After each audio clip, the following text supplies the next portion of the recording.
हमार गाना देखे खातिर हमार चैनल के सब्सक्राइब करी और बेल आइकन के जरूर दबाई।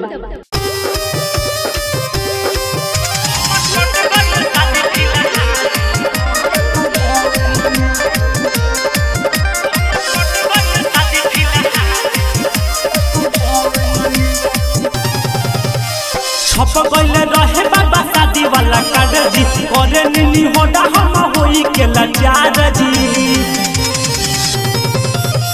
छप गइल रहे बाबा शादी वाला कार्ड जी, करे नीनी होडा हम होई के लाचार जी। ढेर लागल बा पुलिस के पहरा, ढेर लागल बा पुलिस के पहरा की गाँव शहर टाउन में। हमर कट गइल शादी फिलहाल, हमर कट गइल शादी फिलहाल ये बाबा लॉकडाउन में। हमर कट गइल शादी फिलहाल ये बाबा लॉकडाउन में।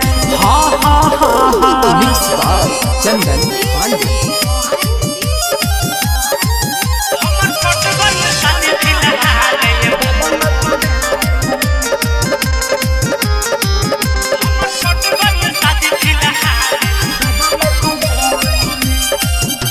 बटहा गइल रहे कद सारा, मिलल रहे मेहरारू प्यारा, केहू ना करे सहारा, होखता ऑनलाइन शादी सारा।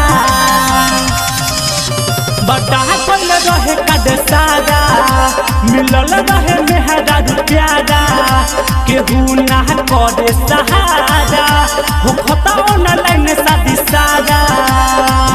सेट कोइले रही जाए माला, सेट कोइले रही जाए माला की कलर बदाउन में।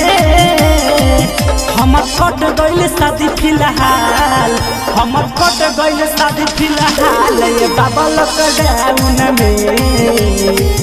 हमर कट गइल शादी फिलहाल ये बाबा लॉकडाउन में। हा हा हा हा मिक्स बाय चंदन पांडे।